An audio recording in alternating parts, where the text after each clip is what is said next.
Johnny Carson uncovered 9 guests of the Golden Age who were really evil. Johnny Carson introduced America's largest stars into living rooms nationwide for 30 years. Carson's warm, friendly smile and easygoing chuckle made people feel as if they were sitting in their living rooms watching old pals chat over coffee. But once the cameras were turned off and the audience left, Carson's smile tended to vanish. America's favorite host, according to those around him, maintained a psychic blacklist of visitors he deemed really awful human beings. Johnny was the consummate professional on television, said a former Tonight Show producer who worked with Carson for more than a decade. But the moment we went to commercial, he would occasionally turn to Ed and quietly say that person should never be around a camera or a child. In his later years, Carson grew more frank about the celebrities he'd secretly disliked throughout his life.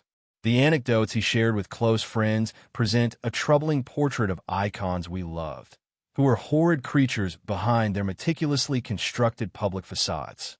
Most surprising were Carson's disclosures regarding one iconic actress who seemed fragile and demure on his couch, but in the wings abused a young production assistant with verbal taunts so abusive that security needed to step in. And the iconic male star whom Carson caught doing something so grotesque in his dressing room that the host came close to calling the authorities. These weren't just tough egos or demanding actors.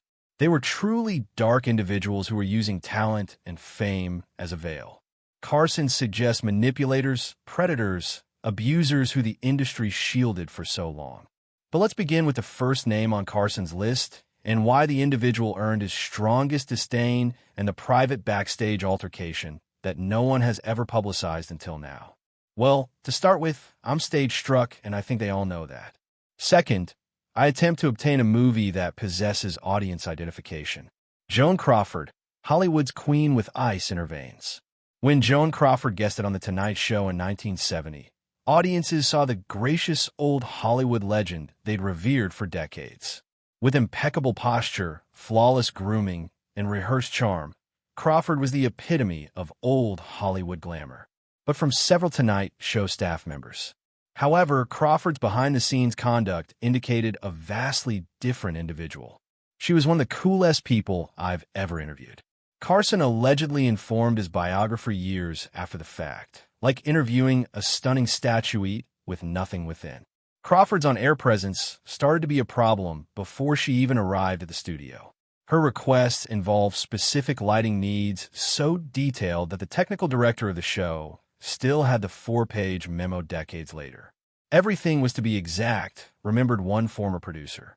The position of her chair, the height of Johnny's desk, even the studio temperature precisely 67 degrees, not 66, not 68.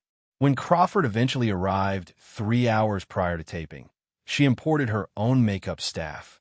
In spite of the show having award-winning makeup artists on the payroll, but what really showed Crawford's personality was the way she treated individuals differently according to their stature. She nearly curtsied to Johnny, said a stagehand who was there that day. But when a young production assistant mistakenly entered her dressing room with water she had ordered, Crawford erupted. In the opinion of several witnesses, Crawford went on a profanity-laced tirade so ugly that employees in the hallway stopped in their tracks.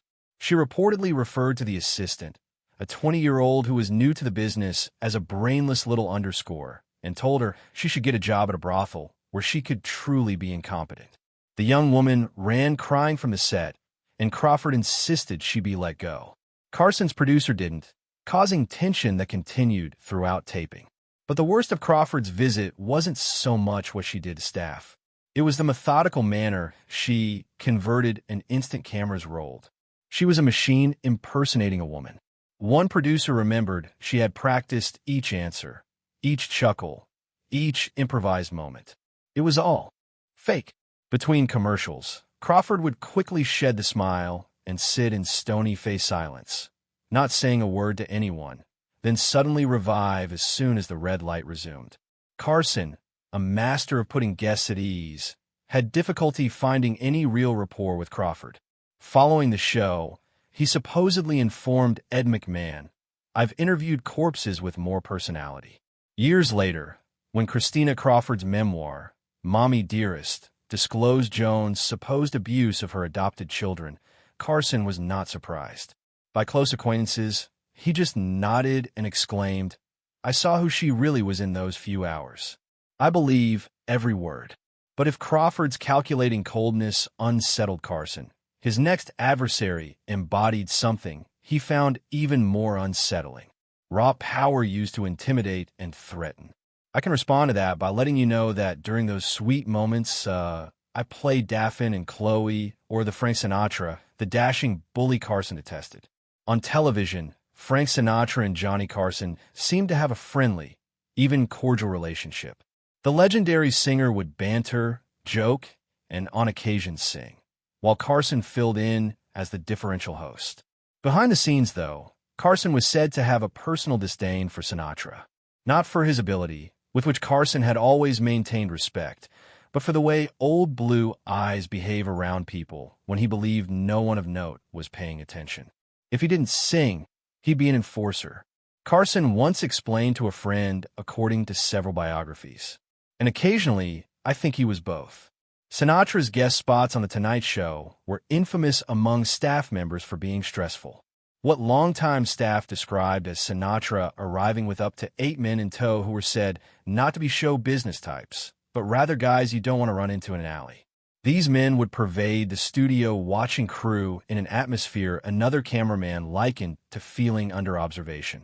But what really unsettled Carson was seeing how Sinatra treated those he considered to be below him. One time during an appearance in the early 1970s, a floor manager committed the error of giving Sinatra the customary 3 minutes notice before his bit. Sinatra reached out and grasped the man's tie and pulled him in, shouting, "Nobody tells me when I've got 3 minutes. I'll go on when I'm ready." The floor manager, a 50-year-old Korean War veteran, was visibly shaken afterwards.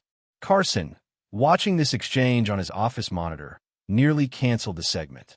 It took only the producers' reminder of what rating Sinatra would deliver to persuade him to stay. Another area of conflict was Sinatra's punctuality or lack of it. He allegedly canceled appearances at the last minute several times, including once just 2 hours prior to taping when he was already on the building, but then decided he wasn't up for it.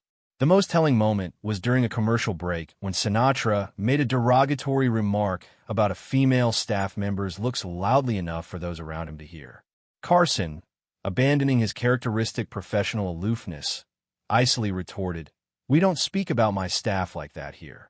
Tension crackled with Sinatra openly shocked that someone, even Johnny Carson, would push back. When the cameras rolled again, the two men preserved their professional masks. But crew members observed Carson's questions growing much shorter and less interested. Following that appearance, Carson supposedly informed his producer, "I don't care what his ratings are. Limit him to once a year maximum." What makes this especially revealing is the fact that Carson seldom got involved with booking decisions and rarely barred guests from appearing. To have banned Sinatra from appearing said so much about Carson's own disdain for the singer's conduct. And while Sinatra embodied the bully aspect of celebrity influence, Carson's subsequent troublesome guest embodied another type of troublesome, the hubristic ego that recognized no limits or formats. Now, the counter-argument to what I'm saying is that the world is full. The best young filmmakers are saturated. Orson Welles, the genius who believed rules were beneath him.